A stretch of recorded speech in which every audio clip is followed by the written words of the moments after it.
मई 1974 में होंडा वालों ने 2 बंदे जापान से पाकिस्तान भेजे सिर्फ ये चेक करने के लिए पाकिस्तान में किस किस्म की मोटरसाइकिल कामयाब हो सकती है। वो लोग पहले Thailand, Malaysia, Indonesia, Iran, Philippine सब जगहों से घूम घाम के वो लोग यहाँ पे पहुंचे थे और जो कुछ उन्होंने इन सब मुल्कों में देखा वो जापान में कोई सोच भी नहीं सकता था। ये एक नॉर्मल बात है कि वहां बच्चा टैंकी पे बैठा और बीवी पिछली सीट पे, चौथा बंदा भी अपनी जगह निकाल लेता है। कुछ लोग तो सब्जी, गोश्त और बाकी सौदा सब भी हैंडल में से लटकाते हुए घूमते नजर आते हैं। मैंने मोटरसाइकिल को वहां गधा गाड़ी की जगह इस्तेमाल होते हुए भी देखा है। ये बयान उस बंदे ने होंडा वालों को दिया जो हमारे जैसे मुल्कों के लिए मोटरसाइकिल बनाने वाले डिपार्टमेंट का हेड था। फिर वो कहने लगा वो लोग उस वक्त तक तेल नहीं बदलते जब तक तेल पानी ना हो जाए। एयर फिल्टर बदलने का तसव्वुर उनके यहां दूर दूर तक नहीं, और मोटरसाइकिल की चेन उस वक्त तक नहीं बदलते जब तक वो चेन कवर से टकरा के टूट ना जाए। एक के बाद दूसरा, दूसरे के बाद तीसरा, तीसरे के बाद चौथा, हमने लगातार ऐसे मंजर देखे जिनका जापान में कोई तसव्वुर भी नहीं कर सकता। होंडा 125 से पहले 3 डिजाइन आते थे। 1968 में CS90, 1959 में CB100 और 1973 में S110। उन सबको बराबर देखभाल चाहिए होती थी, मार नहीं खाते थे और होंडा तरक्की पजीर मुल्कों में अपना शेयर तेजी से गिरता हुआ देख रहा था। जब ये सूरत हाल रिसर्च हेड को बताई गई तो उन्होंने फौरन कहा मुझे एक ग्राफ पेपर, कंपस और कुछ ज्योमेट्री वाली चीजें दो। सुबह वो बंदा एक नए इंजन डिजाइन के साथ दफ्तर आ गया। उधर जो बंदा डिपार्टमेंट हेड था उसने भी एक लाइट वेट और कम देखभाल वाले इंजन का डिजाइन बनाकर सामने रख दिया। अगली सुबह दोनों डिजाइन का तकाबुल हुआ और उनमें से उसी बंदे का डिजाइन कामयाब हुआ कि जो बंदा पाकिस्तान से होके गया था। वो OHV इंजन था जो होंडा 125 में आज तक चल रहा है। अगला पूरा साल इन 8 पॉइंट्स पर फोकस था होंडा वालों का। इंजन की फ्यूल एवरेज अच्छी हो, इंजन मार खाने वाला हो, डिजाइन मुकम्मल प्रैक्टिकल हो और वही सब चीजें मुमकिन हो जिनके वहां के लोग आदी हैं।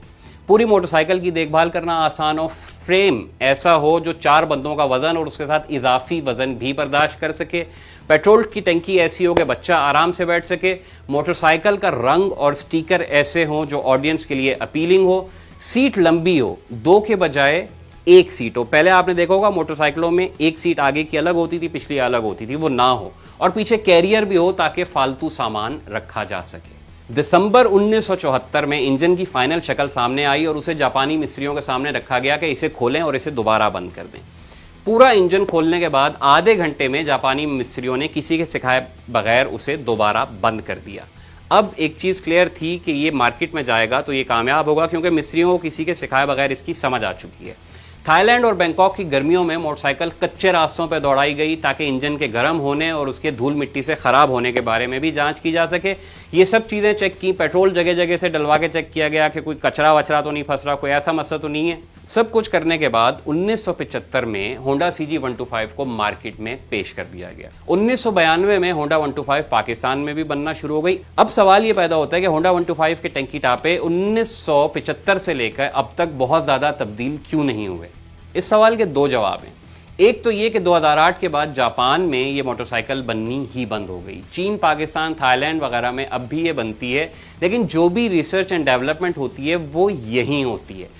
और यहाँ आपके ख्याल में हालात 1974 से अब तक कुछ बदले हुए नजर आते हैं? जो कुछ हमारे यहाँ मोटरसाइकिल से काम अब लिया जाता है उसके दरमियान कोई भी डिज़ाइन में बड़ी तब्दीली जो है वो 125 को एकदम मार्केट में बहुत बड़ी नाकामी से दो चार कर सकती है। दूसरा जवाब ये है कि होंडा 125 एक यूटिलिटी मोटरसाइकिल की कैटेगरी में आती है और यूटिलिटी मोटरसाइकिल का डिज़ाइन दुनिया भर में इसी तरह का होता है। मोटरसाइकिलों की 6-7 किस्में हैं। ट्रेल होता है जो कच्चे रास्तों के लिए होता है, क्रूज होती है जो हैवी बाइक टाइप की चीज़ है, इसी तरह रेसिंग मोटरसाइकिलें अलग से होती हैं।